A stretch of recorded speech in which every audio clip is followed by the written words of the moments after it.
नमस्कार, रोखोक आपलं स्वागत। सिटीज बुलेट ट्रेन अशा एकाहून एक महत्वाकांक्षी प्रकल्पांची घोषणा करायचा सपाटा लावलाय।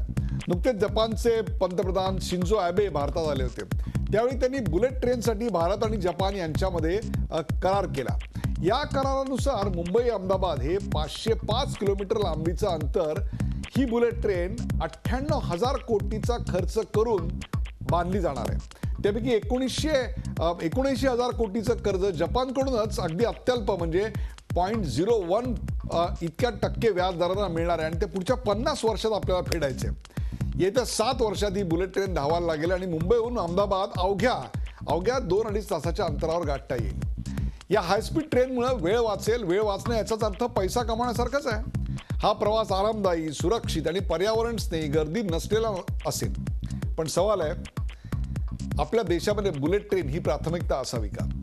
मुंबईच्या लोकल ट्रेनचे प्रवाशांचे हाल होत असताना, दररोज लोकल पडून अनेक प्रवाशांचे बळी जात असताना बुलेट ट्रेनसाठी हजारो कोटी रुपये खर्च करणं योग्य आहे का? एकीकडे लोकलमधली गर्दी टाळण्यासाठी शाळा, कॉलेज, ऑफिसांच्या वेळा बदलण्याची सूचना कोर्ट करते। रेल्वे प्रवास सुरक्षित करण्यासाठी CCTV बसवण्याचे आदेश देत आहे, पण त्या आदेशाचं पालन करताना सरकार काही दिसत नाहीये। त्याऐवजी बुलेट ट्रेन सारखा पांढरा हत्ती पोचण्याचं काम सरकार करतंय का? मुंबई अहमदाबाद दरम्यान दररोज जवळपास 21 ट्रेन आणि 53 विमानं उडत असताना खरंच या बुलेट ट्रेनची आवश्यकता आणि प्राथमिकता आहे का? इथं मेट्रो रेल्वेची तिकीटं लोकांना परवडत नाही, तिथं बुलेट ट्रेनचं एका बाजूचं म्हणजे मुंबई अहमदाबादचं तिकीट 6,000चं कोणाच्या खिशाला परवडणार आहे? मुंबईच्या लोकलमधील गर्दीवर उपाय शोधण्याचं आश्वासन रेल्वे मंत्री सुरेश प्रभूंनी दिलं होतं। ते आश्वासन कधी पूर्ण करणार? लोकल प्रवाशांची रडगाणी सुरूच असताना बुलेट ट्रेनचं स्वप्न कसं साकार करणार? यासारख्या असंख्य प्रश्नांचा वेध घेऊयात आजच्या खास रोखोक कार्यक्रमात। लोकलचं रडगाणं, बुलेट ट्रेनचं स्वप्न।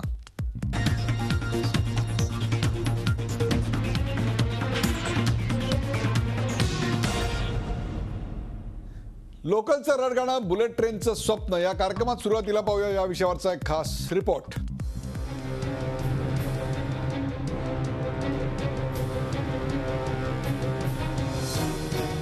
आता लवकरच मुंबई अहमदाबाद दरम्यान बुलेट ट्रेन होणार आहे। मुंबई अहमदाबाद हे अंतर अवघ्या 3-3.5 तासात कापलं जाणार आहे। या प्रकल्पासाठी भारतानं जपानसोबत करारही केले। मात्र एकीकडे मुंबईकर रोजच्या लोकल गाडीच्या गर्दीत लटकत प्रवास करत असतील, गाडीतून खाली पडून रोज जीव गमावत असतील, तर या मुंबई अहमदाबाद बुलेट ट्रेनचा त्यांना काय फायदा असा सवाल उपस्थित होतोय। गर्दीतून प्रवाशांची सुटका करण्यासाठी केंद्राकडे वारंवार विविध रीतीने मागण्या करण्यात आल्या, मात्र आश्वासनांपलीकडे मुंबईकरांना काहीही मिळत नाही। त्यामुळे आता या बुलेट ट्रेनवरच सवाल उपस्थित होत आहे, त्यावरून राजकारणही होत आहे। रेल्वे स्टेशन आम्हाला काही मागतोय तेही होत नाहीये। प्लॅटफॉर्मची उंची वाढवा म्हणतोय, कारण लोक चढताना उतरताना त्या गॅपमध्ये पाय घसरून रुळावर पडतायत आणि मरतायत, अपंग होत आहेत। ते करत नाहीये। बुलेट ट्रेन काय जाळायचे? बुलेट ट्रेन ही जपानमध्ये सुद्धा पूर्णपणे यशस्वी झालेली नाही। आर्थिकदृष्ट्या बुलेट ट्रेन ही कधीही परवडणारी नाही। मुंबई आणि अहमदाबादला जाण्यासाठी चांगल्या पद्धतीचं रेल्वेचं नेटवर्क आहे। मुंबईवरून अहमदाबादला जाण्यासाठी विमानाचं सुद्धा नेटवर्क आहे। मध्य, पश्चिम आणि हार्बर मार्गावरच्या गर्दीनं कंटाळलेल्या आणि जीव मुठीत धरून प्रवास करणाऱ्या मुंबईकरांनीही बुलेट ट्रेनवर सवाल उपस्थित केलेत। अहमदाबादला 3 तासात नेणाऱ्या बुलेट ट्रेनचा मुंबईकरांना काडीचाही उपयोग नसल्याची भावना मुंबईकरांची आहे। लोकलकडे लक्ष द्यायला पाहिजे। ॲक्च्युली मुंबईकरांची गरज आहे। आता या मुंबईकरांना रोडनी बाय रोड जायला काही अहमदाबाद एवढा लांब नाही आहे।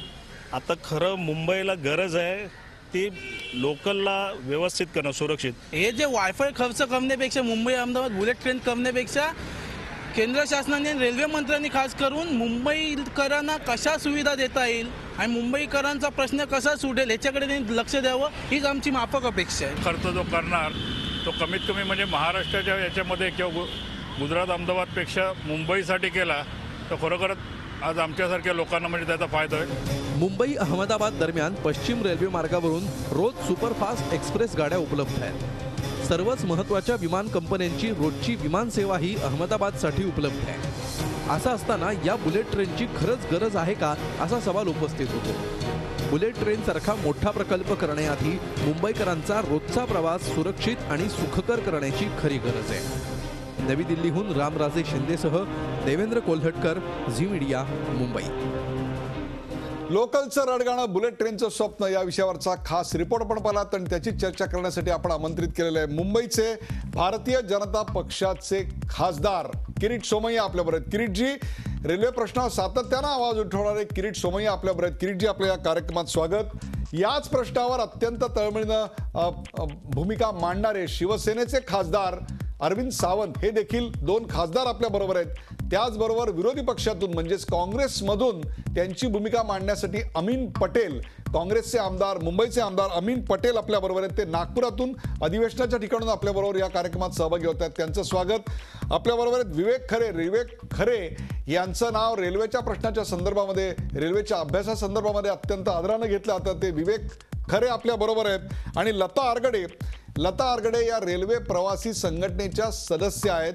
त्यांचंही या कार्यक्रमात आपण स्वागत करूया. पहिला प्रश्न जो आपण या संपूर्ण मुद्द्याचा विचार करण्याकरता घेतोय, तो पहिला मुद्दा आपण आपल्या पडद्यावर पाहू शकता आणि तो आहे 98,000 कोटींची बुलेट ट्रेन ही प्राथमिकता आहे का? 98,000 कोटींची बुलेट ट्रेन ही प्राथमिकता आहे का? आपण थेट जाऊया.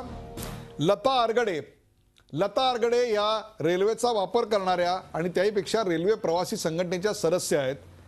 लता आरगडे, दिवसाला रोज 10 ते 12 लोक सध्या रेल्वेतनं पडून मरतायत, दारात लटकून मरतायत. अशा वेळेला 98,000 कोटीच्या बुलेट ट्रेनची प्राथमिकता आहे असं आपल्याला वाटतं का? लता आरगडे. मुळीच नाही. कारण उपनगरीय रेल्वेसाठी ज्या काही योजना हे केलेल्या आहेत, जाहीर केल्या होत्या MUTP2 म्हणून, त्याचेच काही प्रोजेक्ट अद्यापही बाकी आहेत. आणि रेल्वेचे बरेचसे प्रोजेक्ट जे सर्वसामान्य माणसांना उपयोगी पडतील असे प्रोजेक्ट आताही अर्धवटच आहेत. तर त्यापूर्वीच तुम्ही ही बुलेट ट्रेनची काय आवश्यकता आहे? आज ठाण्याच्या पुढील लोकांना उपनगरीय सेवेमध्ये प्रवास करताना जो त्रास होतोय तो सगळे लोक बघतातच आहेत. आणि भावेश नकातेचा मृत्यू झाला, त्याची जर क्लिप व्हायरल झाली नसती तर आतापर्यंत याची दखल प्रशासनाने आणि आमच्या लोकप्रतिनिधीने घेतलीच नसती. भावेश नकातेची क्लिप व्हायरल झाल्यामुळे थोडीफार का होईना लोकांमध्ये जागरूकता आली आहे. त्यामुळे मी म्हणेन की सध्या स्थितीत आम्हाला जे आवश्यक आहे ते पूर्ण करा आणि त्याच्यानंतर इतर गोष्टीचा विचार करा. अगदी बरोबर आहे. म्हणजे लोकलच्या डब्यामध्ये CCTV लावता येत नाहीत, मग बुलेट ट्रेनची स्वप्न का पाहता असं माननीय हायकोर्टानं फटकारलेलं आहे. या मताशी आपण पूर्णपणे सहमत आहात? हो, अगदीच. आणि मला तर असं वाटतंय की त्याच्यावरती म्हणजे आम्ही प्रवासी महासंघाकडून जवळजवळ 3 ते 4 वर्ष याच गोष्टीचा पाठपुरावा करत होतो, पण कुठेही आमच्या गोष्टीची दखल घेतली नाही. आता जे या कार्यक्रमामध्ये 2 माननीय खासदार साहेब बसलेत तेही मला ओळखत असतील, कारण 14 ऑक्टोबरला जेव्हा पार्लमेंटरी मीटिंग होती GM सोबत, तेव्हा आम्ही ह्या प्रवासी महिला आणि महासंघाच्या काही सदस्य त्यांना अक्षरशः जाऊन GMच्या मीटिंगमध्ये आम्ही अडवलं होतं. ते याच गोष्टीसाठी की आम्हाला काय आवश्यक आहे हे आमचं तुम्ही 2 मिनिटं तरी ऐकून घ्या. त्या GM साहेबांसोबत 2 मिनिटं आमची मीटिंग करून द्या, पण आमची कोणीही दखल घेतली नाही. बरोबर आहे, तुमची दखल घेतली गेलेली नाही. आज दोन्ही खासदार आपल्या समोर आहेत, ते आपलं म्हणणं निश्चित ऐकणार आहेत. आपल्यासोबत विवेक खरे आहेत. विवेक खरे हे रेल्वेचे अभ्यासक आहेत. विवेक खरे, परदेशात बुलेट ट्रेन आहेत, मग विकसित होत जाणाऱ्या भारतामध्ये कधी ना कधीतरी आपल्याला बुलेट ट्रेन आणावीच लागेल. हा युक्तिवाद आपल्याला बुलेट ट्रेनच्या प्राथमिकतेसाठी कितपत योग्य वाटतो? विवेक खरे. बुलेट ट्रेनचं स्वप्न बघणं हा काही गुन्हा नव्हे, परंतु मला एक भारतीय म्हणून लांछन वाटतं की भारतानंतर चीन आणि जपान या 2 देशांमध्ये 20 ते 25 वर्षानंतर रेल्वे नेटवर्क आलं. त्यांच्याकडनं आज आपल्याला टेक्नॉलॉजीपासून इतर सर्व गोष्टी आयात करायची, आणि भले तुम्ही अगदी 0.5%, अर्धा टक्का, 0.1% असेल कर्ज रूपाने तुम्हाला हे सगळं घ्यायची वेळ आली, हे भारतीय म्हणून माझ्या दृष्टीने लांछनास्पद आहे. अगदी बरोबर आहे. आपण जे म्हणताय ती भारत आणि जपान, विवेक खरे, ती भारत आणि जपान यांच्यातल्या एकूणच आर्थिक, सामाजिक, सांस्कृतिक, राजकीय, तांत्रिक, संशोधनात्मक अशातली तफावतली दरी होती. मुद्दा तो असा आहे की कधी ना कधीतरी जपाननी बुलेट ट्रेनला सुरुवात केलीच असणार, तेव्हा त्यांच्याकडे अनेक प्रकारचे प्रश्न असतील, तरी देखील त्यांनी डावलून अशा प्रकारचा निर्णय घेतला. तसाच धाडसी निर्णय जर मोदी सरकार घेत असेल आणि शिंजो आबे आले होते त्यांच्याबरोबर तशा प्रकारचा प्राथमिक स्वरूपाचा करार झालेला असेल, तर आपल्याला असं वाटतं की करार करण्याऐवजी उपनगरी सेवा ही आपली प्राथमिकता असायला हवी होती. उपनगरीय सेवा आणि संपूर्ण भारतीय रेल्वेची आज जी अवस्था आहे त्याच्याकडे तातडीने रादर हे ओव्हरड्यू आहे. आणि आम्ही गेली 20-25 वर्ष सर्व पक्षाच्या सरकारांना सांगतो की तातडीने या गोष्टीकडे लक्ष द्यायची आवश्यकता आहे. त्याच्याकडे दुर्लक्ष करून चालणार नाही. पण दरवर्षी थोडीशी मलमपट्टी करून हा विषय ढकलला जातो. याच्याकडे अत्यंत गांभीर्याने आणि तातडीने लक्ष देणं आवश्यक आहे. ते करताना कोणीही दिसत नाही, हे दुर्दैवानी सत्य आहे. अगदी बरोबर आहे. आपण अमीन पटेल यांच्याकडे जाऊया. अमीन पटेल हे काँग्रेसचे आमदार आहेत. अमीन पटेल, 98,000 कोटीचा खर्च 0.1% इतका अत्यल्प असणारं त्याच्यावरचं व्याज, 15% मोरेटोरियम म्हणजे 15% त्याचा परतावा द्यायचा आहे. म्हणजेच पुढच्या 35 वर्षामध्ये जवळपास वर्षाला 135 कोटी, माझं मॅथमॅटिक्स बरोबर असेल तर 135 कोटी रुपये म्हणजे पुढच्या 35 वर्षामध्ये साधारणतः 79,000 कोटीच्या कर्जावर फक्त 2,000 कोटीचं व्याज. Is it a bad deal? Amin Patel, is it a bad deal? It's a 100% bad deal. हे डील हे yes it is a bad deal. कारण काय की इंडियन रेल्वेला 20 लाख कोटी रुपयाची गरज आहे इंडियन रेल्वेसाठी. आणि हे पैसा कुठून येणार आहेत त्याच्याबद्दल कोणाला काही माहीत नाहीत. आता काय रेल्वेचे इन्फ्रास्ट्रक्चर आहे ते आपल्याला सर्वांना माहीत आहेत. मुंबईच्या लाईफलाईन म्हणणाऱ्या लोकल ट्रेनची काय अवस्था आहे सगळ्यांना माहिती आहे. किरीट सोमय्या आपला बरोबर आहे, ते ह्याच्यावर आणखी रोशनी टाकणार आहे. कारण की रेल्वेचा ते इश्यू घेत असताना आज बुलेट ट्रेनची एक मिनिट डॉक्टर, बुलेट ट्रेनची इंडियाला आता गरज नाही. कारण ह्याच्यामध्ये हे चर्चामध्ये आपण अगदी बोलूया. पण आज बुलेट ट्रेनची गरज नाही. इंडियन रेल्वेला जे पैशाची 20 लाख कोटीची गरज आहे ते कुठून आपल्याला आणायचे नाही. इंडियन रेल्वेला कसं स्ट्रॉंग करायचं आहे हे प्राधान्य आहे. मी तुम्हाला 2 प्रश्न विचारतो. आज आपल्या विकासाचा दर 7.8% आहे. हे आकडे सरकारी ऑफिशियल आहेत. तुमचं सरकार असताना तेही आकडे आम्ही मान्य करत होतो. त्यामुळे आता तुमच्या विरोधातलं सरकार असलं तरी देखील ते आकडे आपल्याला मान्य करायला पाहिजेत. 7.8% विकासाचा दर पाहिला तर भारतीयांचं उत्पन्न हे 50% दरडोई उत्पन्न 50% वाढलेलं असेल. जेव्हा बुलेट ट्रेनच्या परताव्याची म्हणजेच परतफेडीची वेळ येईल त्यावेळेला भारतीय जनमानसाचा खिसा अशा प्रकारच्या सुखसोयी परवडण्यासाठी तितका मोठा झालेला नसेल का? पॉइंट क्रमांक 1. आणि नंबर 2, कार्बन क्रेडिट, कार्बन फुटप्रिंटवर एकदा सह्या झाल्यानंतर कमीत कमी पर्यावरण स्नेही ऊर्जा वापर करायचं आपल्यावर बंधन येईल. त्यावेळेला रोड ट्रॅफिक कमी करण्याकरता आपण मग काय उपाय सुचवाल? मोदी सरकारची प्राथमिकता क्षणभर चुकली असं मान्य करू, मग उपाय काय सुचवाल? तुमचं इतके वर्ष सरकार होतं तेव्हा तुम्ही काय केलं हा प्रश्न मी आता तुम्हाला विचारत नाही, कारण तुम्ही काय केलं याचं उत्तर जनतेने दिलेलं आहे. परंतु मग आता काय करायला हवं? कार्बन फुटप्रिंट कसे मेंटेन करणार? काय उत्तर द्याल? ज्या जनतेचं उत्पन्न 50% वाढलेलं असेल त्यांच्यासाठी पर्यावरण स्नेही असा मार्ग काय सुचवाल? अमीन पटेल. नाही पर्यावरणासाठी आपल्याला काळजी करायची आहे. पर्यावरण कसं आपल्याला कार्बन क्रेडिट घ्यायचं हे आहेत. पण आज रेल्वेच्या बुलेट ट्रेन आज वेळाची गरज आहेत का? इंडियामध्ये बुलेट ट्रेन आणायच्या आज वेळी आहेत का? आज फक्त 18% लोक आहेत ते फर्स्ट क्लासमध्ये ट्रॅव्हल करतात. अमीन पटेल 82% लोक जे आहेत ते सेकंड क्लासमध्ये ट्रॅव्हल करतात. आज मुंबईच्या मेट्रोची काय अवस्था आहेत आणि किती भाडं आहेत, कुठून येणार आहेत, याच्यामध्ये आपण सबसिडी देऊ शकणार का? हे मोठा प्रश्न आहेत. म्हणजे आपण याच्यातल्या कार्बन मुद्द्यावरच माझं कायम म्हणणं आहात. असं नाही माझा म्हणणं असं नाही माझा म्हणणं असं नाही कार्बन क्रेडिट कसा कमी करू हे वेगळा इश्यू आहे. पण मुंबई ते अहमदाबादच्या हे बुलेट ट्रेन आणायच्या ते कार्बन क्रेडिटचा विषय संपेल का? एक बुलेट ट्रेन आपण आणताना ते संपेल का? ह्याच्यामध्ये आणखी काय आपल्याला देवावं लागेल हे पण आपल्याला बघायची गरज आहे ना. मला तुम्ही सांगा, अमीन पटेल इतके वर्ष आपलं सरकार होतं त्यावेळेला या कार्बन क्रेडिटचे प्रश्न किंबहुना आपली ट्रान्सपोर्टची रिक्वायरमेंट तिपटीनं वाढते आहे याचा आपल्या सरकारला अंदाज नव्हता. वर्षानुवर्ष रेल्वे मंत्रालय आपल्याकडे किंवा आपल्या सहयोगी पक्षांकडे होतं. त्यावेळेला उपनगरी रेल्वेचा दर्जा सुधारणा करता दीर्घ पल्ल्याच्या अशा काय बरं योजना आखल्यात? किमान या रेल्वे बजेटमध्ये सुरेश प्रभूंनी लोकप्रिय घोषणा टाळल्या आणि अशा प्रकारची दृष्टी दाखवली, एवढं तर मान्य कराल अमीन पटेल?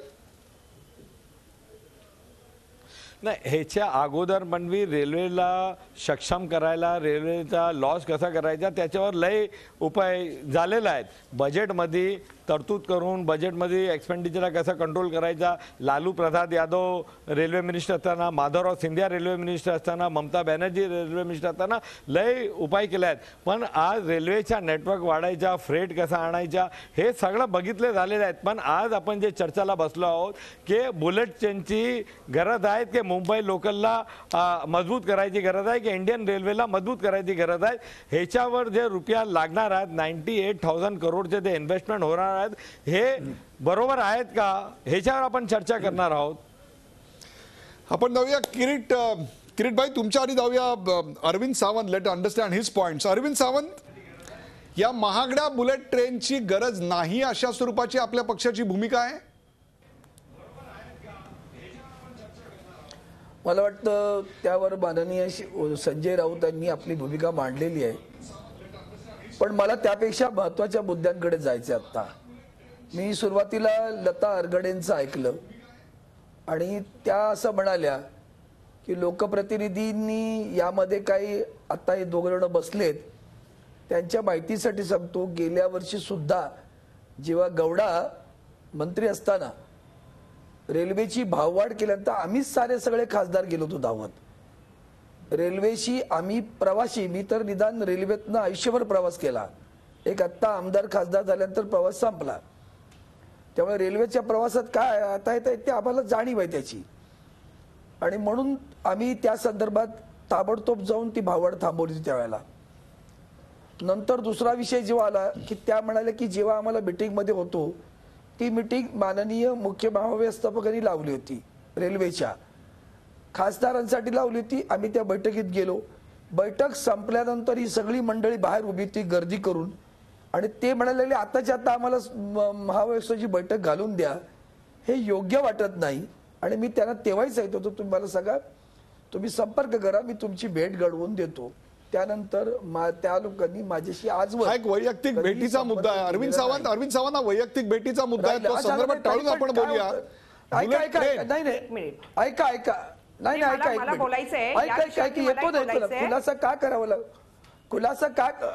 खुलासा का करावा लागतो? कुणीतरी एवढ्या लोकांसमोर आरोप केले जातात आणि आम्ही गप्प राहतो, त्याचा अर्थ वेगळा जाईल. बरं, राहिलं महत्वाचा आता मुद्दा रेल्वेच्या संदर्भातला बुलेट ट्रेनची आवश्यकता आहे की नाही. मला असं वाटतं प्रगतीसाठी बुलेट ट्रेन हवी की नको ही बाजूला जरी ठेवलं तरी मला आज सगळ्यात जास्त महत्वाचा मुद्दा वाटतो तो आमच्या मुंबईतील लोकलच्या प्रवाशांच्या सोयीच्या संदर्भातला. त्याच्यापेक्षा भयानक जे काय अपघात आता घडताय त्याचं प्रमाण पाहिलं तर अतिशय वेदना होतात. सुदैवानं कालच लोकसभेमध्ये प्रश्न आल्यानंतर मी उपप्रश्न विचारला आणि मी मागच्या वेळेला खरे आहेत मला वाटतं आजही, तेव्हा मी त्या दिवशी असं म्हटलं होतं की या मुंबईला ज्या उपनगरी वाहतुकीसाठी आपल्याला विस्ताराला जागा नाही आणि म्हणून एलिव्हेटेड उत्तम रेल्वे करावी लागेल, उच्चस्तर जाणारी अशी ती करण्यासाठी तुम्ही काही करताय की नाही. आणि म्हणून काल नेमका मी तो प्रश्न विचारला. माननीय मंत्र्यांनी अतिशय अगदी खुलासेवार उत्तर दिलं आणि त्यांनी सांगितलं ही आम्हाला मान्य आहे, मी त्यासाठी करतोय, फक्त मला राज्य सरकारकडनं आता त्यांच्यासोबत चर्चा हवी आहे. त्यांचा प्रस्ताव हवाय. काही जॉईंट व्हेंचर कर, त्यांनी डिटेल तेवढं सांगितलं नाही, पण त्यांनी सांगितलं, मलाही कल्पना आहे, मी तेव्हाही असं म्हटलं 75 लाख लोक रोज आमच्या उपनगरीय रेल्वेतून प्रवास करतात, तर त्यांना प्राथमिकता दिली पाहिजे या मताचा मी निश्चित आहे. आणि मला असं वाटतं त्यांच्या जीविताची रक्षण करणं, त्यांचा दैनंदिन प्रवास सुखाचा होणं, अगदी बरोबर. आपण आता हे सगळं झाल्यानंतर ते जास्त हे सगळं झाल्यानंतर एखाद्या चित्रपटामध्ये सर्व बाजू आल्यानंतर जसं हिरोची एंट्री होते तशी आता किरीट सोमय्या तुम्हाला प्रश्न विचारला पाहिजेत, कारण या प्रश्नावर आणि या प्रश्नावर तुमचेच पक्षाचे खासदार मंत्री आहेत. किरीट सोमय्या, 2005 साली जपाननी बुलेट ट्रेनचा प्रस्ताव तत्कालीन पीएमओकडे पाठवलेला होता. आपल्याला कल्पना असेल की त्यावेळच्या पीएमओनं हा प्रस्ताव नाकारला होता. मग यावेळेला असं काय घडलं 2015 मध्ये 10 वर्षात की यावेळच्या पीएमओला त्यावेळी नाकारलेला त्याच देशाचा त्याच बुलेट ट्रेनचा प्रकल्प त्याच भागासाठी स्वीकारावासा वाटला? किरीट सोमय्या.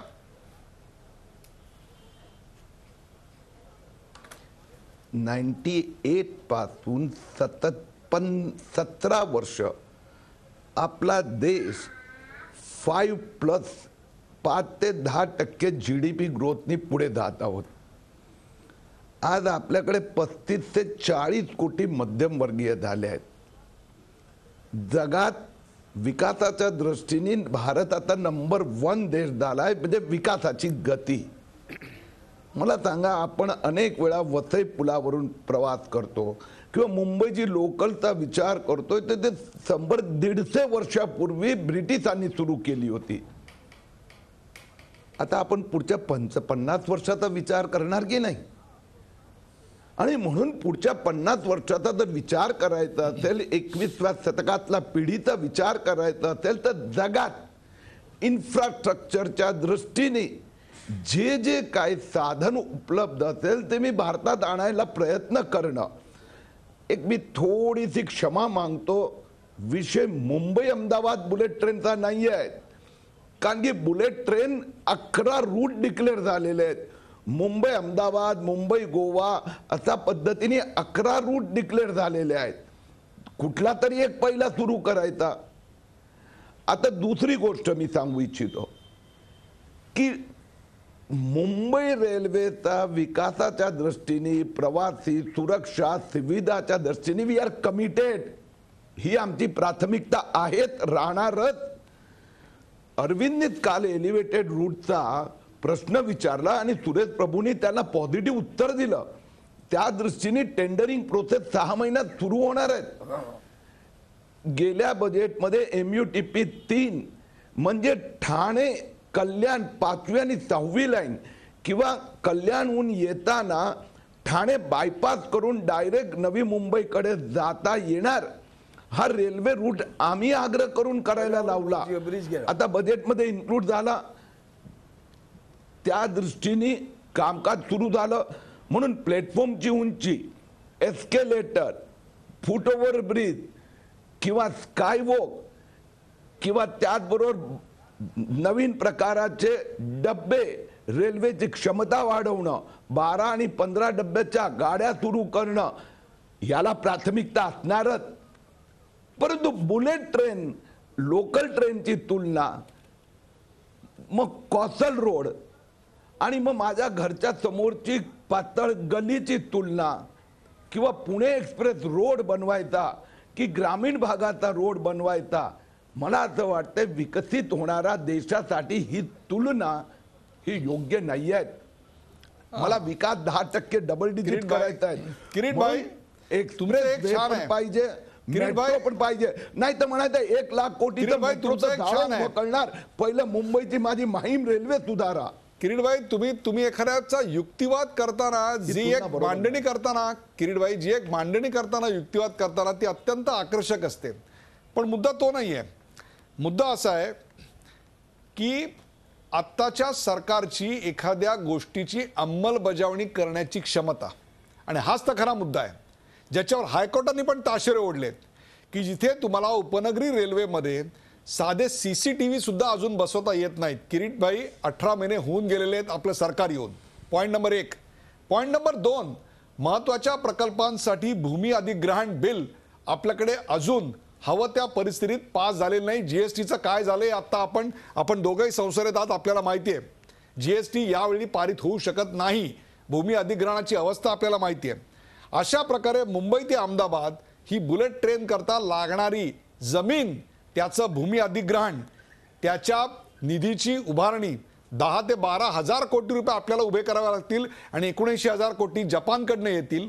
हे 10 ते 12 हजार कोटी, त्याची प्राथमिकता जमिनीचे अधिग्रहण. तुम्हाला सांगा कितपत शक्य आहे? अच्छे दिन स्वप्न ठीक आहे, रियालिटी काय आहे मला सांगा आता. किरीट भाई, मी रियालिटी आपल्याला सांगतो. मुंबई मेट्रोसाठी 1 लाख कोटी रुपयेचे सर्क्युलर रूट्स, म्हणजे मुंबईचा एक कोपरापासून दुसरा कोपरा आणि ठाणे, हे देवेंद्र फडणवीस सरकारने मांडलं ना आपल्या समोर. आणि त्यासाठी फायनान्शियल कमिटमेंट पण आलं. ज्यावेळी अंधेरी म्हणजे वर्सोवा घाटकोपर मेट्रो रूटचा प्रकल्प आला होता, ज्यावेळी मुंबई पुणे एक्सप्रेसचा प्रकल्प आला होता, त्यावेळी पण अशा प्रकारची टीका झाली होती. आज आपल्या सगळ्यांना अभिमान वाटतं मुंबई पुणे एक्सप्रेस वेचा. आज घाटकोपर वर्सोवा मेट्रो रेल्वे हे व्यवस्थित धावायला लागली आहेत. म्हणून 1 लाख कोटी रुपये मी मेट्रोसाठी पण घालणार आहेत. एलिव्हेटेड रेल्वेसाठी पण 1 लाख कोटीचं प्रावधान आहेत. आणि त्याचबरोबर कोस्टल रोडसाठी पण काही हजार कोटीचं प्रावधान आहेत. हो, माझं मुंबई महापालिकाकडे 50,000 कोटी रुपये फिक्स डिपॉझिट आहेत. मुंबई देशाची आर्थिक राजधानी पण international financial service providing centre करायचं आहे. तर ह्यासाठी नवीन मुंबईवर एअरपोर्ट, सगळे पक्ष सांगतात नवीन मुंबईवर. संसदेत प्रश्न येतो तर मुंबई महाराष्ट्राचे सगळे खासदार सगळ्या पक्षाचे हात वर करतात, लवकर एअरपोर्ट झालं पाहिजे. मग ही तुलना करायची का? एअरपोर्ट कशाला? आधी माझं हार्बर लाईन बरोबर करा. म्हणून मला असं वाटते लोकल रेल्वे सुधारण्यासाठी पण आपण सांगा सूचना, मला मान्य आहेत. तुम्ही रस्ते सुधारण्यासाठी सांगा, हेही मान्य आहेत. पण सगळे प्रकल्प एक साथ विचार करून पुढे घेऊन जावे लागणार. मुद्दा आपण आपल्या पडद्यावर पाहू शकता आणि तो मुद्दा आहे कार्यालयांच्या वेळा बदलल्यानं मुंबईतली लोकल सेवा सुधारणार आहे का? कार्यालयांच्या वेळा बदलल्यानं मुंबईतली लोकल सेवा सुधारणार आहे का? आपण थेट जाऊया लता आरगडे यांच्याकडे. लता आरगडे, आज हायकोर्टाने अशा स्वरूपाचे ताशेरे ओढलेत, पण त्यांनी उपाय देखील सुचवला आहे. आणि त्यांनी असं सांगितलं आहे की कार्यालयांच्या, ऑफिसेसच्या आणि शाळा महाविद्यालयांच्या वेळा बदला, जेणेकरून उपनगरी रेल्वे सेवेवरचा ताण कमी होईल. खरोखरच अशा प्रकारची सूचना काही महिन्यांपूर्वी सुरेश प्रभू यांनी पदभार स्वीकारल्यानंतर देखील केली होती. परंतु ही सूचना सूचनाच राहिली, त्याची अंमलबजावणी आम्ही पाहिली नाही. आज हायकोर्ट देखील सूचना करत आहे. गांभीर्यानं घ्यायची गोष्ट आहे. आपल्याला काय वाटतं, याची अंमलबजावणी होईल का? आणि झाली तर आत्ताचा जो असह्य भार आहे त्याच्यावर तातडीनं तर काही उपाययोजना दिसत नाही आहेत. परंतु ही तात्पुरती उपाययोजना फलदायी होईल असं वाटतंय का? त्यातनं काही फायदा होईल? गर्दी कमी होईल? सुसह्य होईल? लता आरगडे. हो, नक्कीच होईल.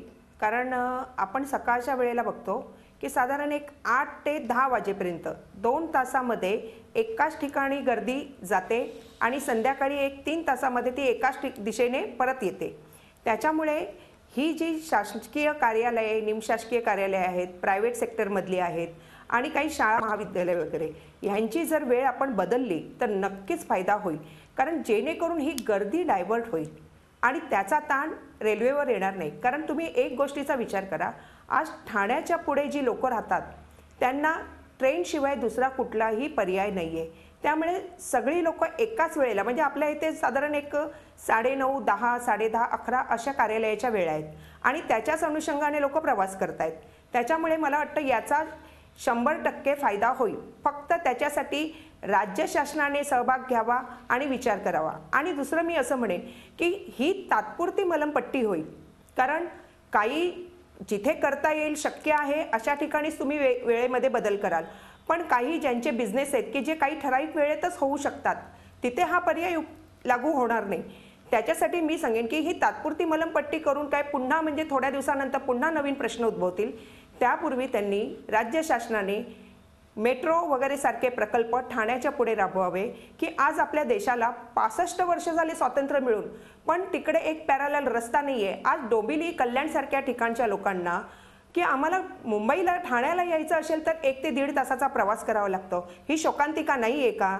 आज आम्ही मध्यमवर्गीय लोक तिकडे राहतो म्हणून अगदी बरं. लता आरगडे एक वेळ भारताचा उपग्रह मंगळावर जाईल, मंगळावर लँड देखील करेल, परंतु ठाणे डोंबिवली रस्ता होईल याच्याविषयी काही मला खात्री नाही आहे. अशा प्रकारची आत्ताची मागच्या 65 वर्षातली आपली वाटचाल ही परिस्थिती आहे. ठाणे डोंबिवली किंवा ठाणे कल्याण असा स्ट्रेट रस्ता होईल पुढच्या 5 वर्षात असं देखील मला वाटत नाही. इतकी आत्ताची भीषण अशा प्रकारची परिस्थिती आहे. विवेक खरे, आपण रेल्वेचे अभ्यासक आहात. विवेक खरे, खरोखरच आपल्याला असं वाटतं का की कार्यालयांच्या वेळा बदलून अशा प्रकारचा प्रयोग लंडनमध्ये फार पूर्वी करण्यात आला होता, त्याचे रिझल्ट मी आता सांगत नाहीये, परंतु मुंबईमध्ये अशा प्रकारची योजना करून काही स्थितीत तात्पुरती का होईना सुधारणा होईल असं वाटतं आपल्याला? फारसा फरक पडणार नाही, कारण खाजगी क्षेत्र याच्यामध्ये किती सहकार्य करेल याविषयीचा आपण आता कोणीच भाष्य करू शकत नाही. सरकारी ऑफिसेसमध्ये कदाचित ते थोडं शक्य होईल, पण त्यातही उशिराच्या कामाच्या जर वेळा ठेवल्या तर महिला वर्गाला याचा खूप त्रास होऊ शकतो आणि कौटुंबिक जीवनावरही त्यांच्या सगळ्यांच्या याचा परिणाम होऊ शकतो. याची शक्यता आत्ता टेम्पररी रिलीफ म्हणून हे ठीक आहे, पण हे कायमस्वरूपी बरोबर आहे. कायमस्वरूपी हा उपाय विवेक खरे कायमस्वरूपी उपाय असू शकत नाही. दुसरी एक सूचना आज किरीट सोमय्या यांनी केली आणि ती म्हणजे गर्दीच्या वेळेला ज्या पॅसेंजर ट्रेन आपल्याकडे दूर पल्ल्याच्या ज्या गाड्या असतात त्या गाड्यांमधून उपनगरी सेवेचे पास ज्यांच्याकडे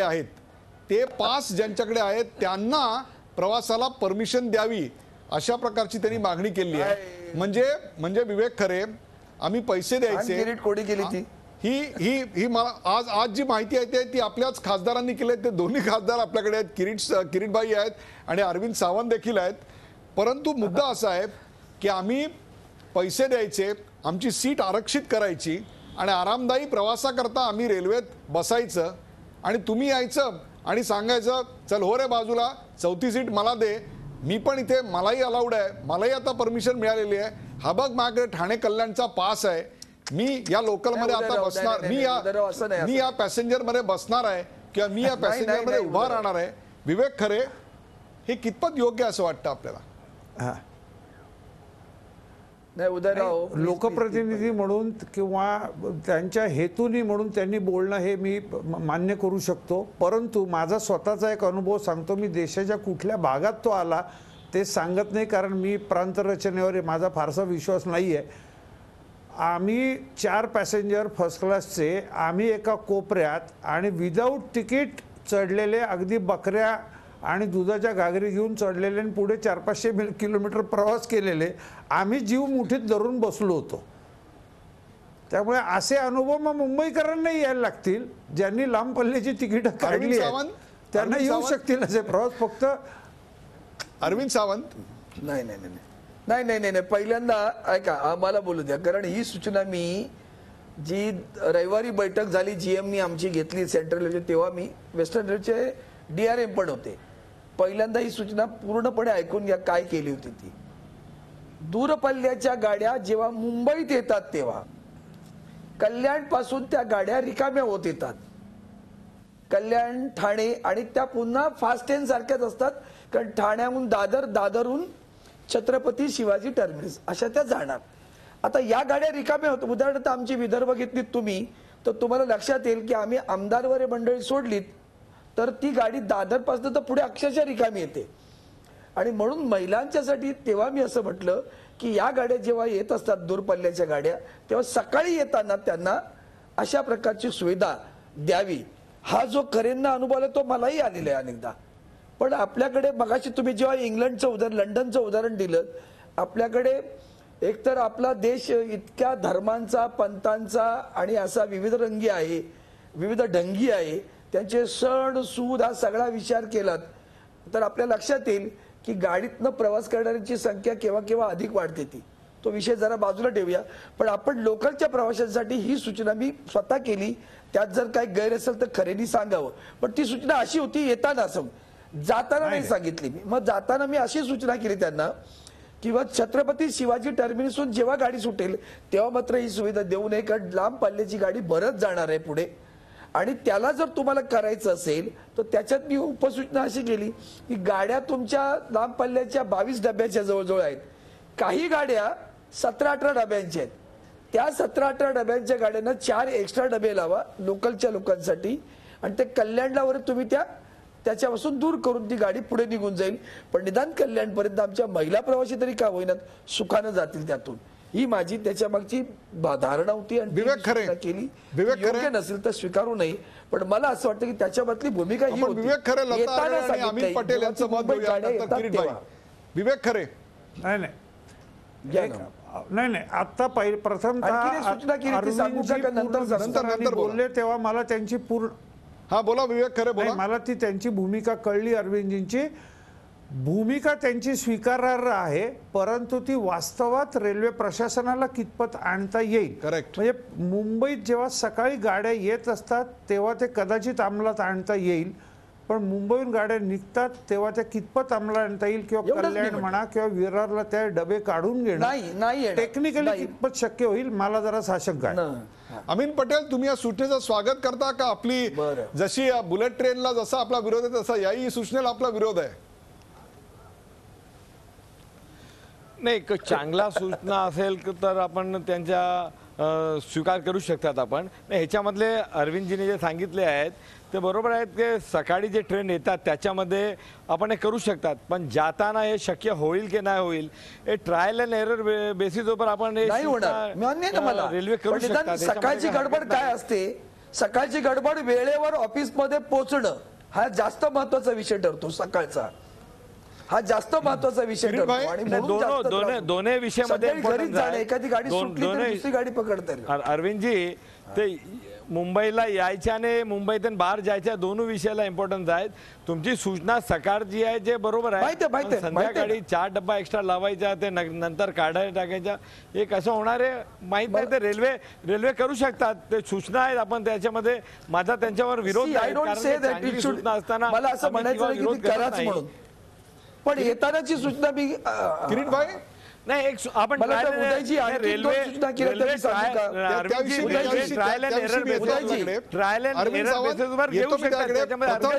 म्हणजे त्या सगळ्या प्रश्न बरोबर आहे. बोला बोला. मी आणखी 2 सूचना केल्या त्या सांगतो म्हणजे लोकांना उत्तर देणं जास्त. बोला. सूचना अशी नंतर केली मी आणखीन एक की कुर्ला आणि वांद्रा इथून दोनही ठिकाणी शटल सर्व्हिस सुरू करा. म्हणजे मी असं त्यांना म्हटलं की जेव्हा एक गाडी छत्रपती शिवाजी टर्मिनसवर कल्याणकडे निघते त्याच वेळेला एक गाडी कुर्ल्यावरून कल्याणकडे निघाली पाहिजे. म्हणजे काय होईल की इथून कुर्ल्यापर्यंत जो काही छत्रपती शिवाजी टर्मिनसवरून सुटणारी गाडी कुर्ल्यापर्यंत आहे ती भरत जाईल. पुढे ती त्याच वेळेला शटल सुटलेली असल्यामुळे ती गाडी एक सूचना आणखी टेक्निकल केली. आणि तिसरी सूचना मी अशी केली की मुंबईमध्ये बीपीटीची जी रेल्वे आहे पूर्वी होती ती त्या माल वाहतुकीसाठी वापरली जायची. मी यांना म्हटलं आता त्यांनी कोस्टल रेल्वे कॉर्पोरेशन केलंय, मध्य रेल्वेने किंवा आपल्या रेल्वेच्या सगळ्या खात्यांनी त्यांच्याशी एक जॉईंट व्हेंचर करावं आणि तो जे नव्यानं रूल चांगले घालून घ्यावेत. गोडाऊन हे प्लॅटफॉर्मच्या इतके लांबीचे आहेत ते नव्यानं त्याचं नूतनीकरण करावं म्हणजे ते स्टेशन्स होऊ शकतात तुम्हाला. आणि ही गाडी जर तुम्ही केलीत तर दिवसा ती प्रवाशांच्या वाहतुकीसाठी वापरा आणि रात्री ती महाल वाहतुकीसाठी वापरा. समांतर म्हणजे आपल्या गोदीपासून ती सुटेल आणि ती सरळ अगदी कुर्ला किंवा चेंबूरपर्यंत ठाण्यापर्यंत जाऊ शकेल. तिथे मार्ग आहेत ऑलरेडी, त्यामुळे प्रवाशांचे आणखीन थोडंसं लोड या मध्य रेल्वेवर होतं ते थोडंसं कमी होईल. जॉईंट व्हेंचर हा शब्द वापरला. जॉईंट व्हेंचर याचा अर्थ अरविंदजी स्पेशल पर्पज व्हेकल असाही होतो आणि स्पेशल पर्पज व्हेकल विषयी विशेषतः या सरकारच्या स्पेशल पर्पज व्हेकल विषयी काँग्रेसची किती मतं तीव्र आहेत याचा अंदाज आपल्या दोघा खासदारांना दिल्लीमध्ये आलेला असेल. त्याच्याविषयी आपण बोलूया. त्या मुद्द्यात मला जायचं नाही. मला असं वाटतं की दूरगामी विचार केलात तर बीपीटीची जे तुम्हाला नवीन काय करावं लागणार आहे. खरोखरच लांब पल्ल्याच्या ज्या गाड्या आहेत किरीट भाई, लांब पल्ल्याच्या गाड्या आहेत यांचा वापर उपनगरी रेल्वेच्या प्रवासासाठी किमान कल्याणच्या पुढे किंवा कर्जतच्या पुढे केला जावा असं आपल्याला वाटतं? सकाळी आणि जर येताना. असं वाटत असेल सकाळच्या वेळेला, जर असं आपण वाटत असेल तर पुढच्या काही दिवसात आपण रेल्वे मंत्र्यांच्या मागे लागून ही सूचना अंमलात आणू शकणार आहात का? किरीट भाई, असं आहे की जे आता गेल्या काही दिवसापूर्वी मुंबईच्या रेल्वेची अवस्था बदल आपण सगळ्या माध्यमांनी विशेष करून मराठी चॅनलनी जो उहापोह केलं हे लक्षात आणून दिल्यानंतर हितून एक विशेष समिती नेमली गेली. त्यात अरविंद पण आहेत, आणखीन प्रतिनिधी आहेत आणि त्याचा चर्चा झाल्यानंतर मध्य रेल्वेने 3 गाड्यांचं हे जे बाहेर जाऊन येतात ते कल्याणला 70% प्रवासी रिकामे होतात म्हणून त्यांनी 3 गाड्यांचा प्रस्ताव केंद्रात रेल्वे मंत्रालयाला पाठवलं.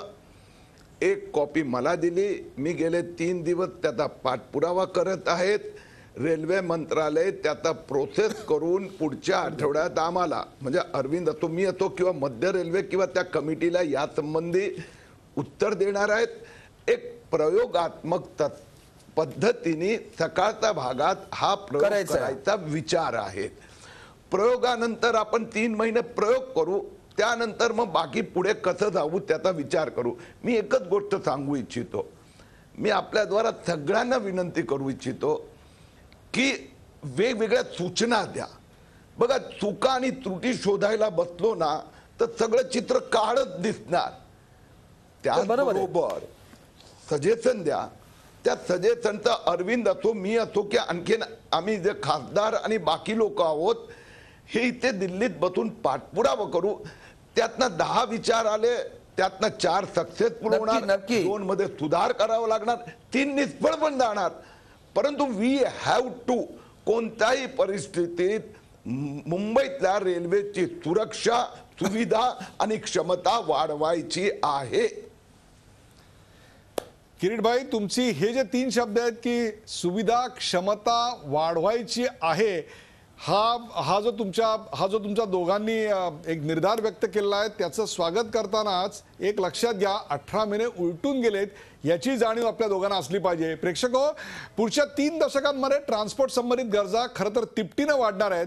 म्हणजेच वाहतुकीच्या विविध पर्यायांची मागणी देखील वाढणार आहे.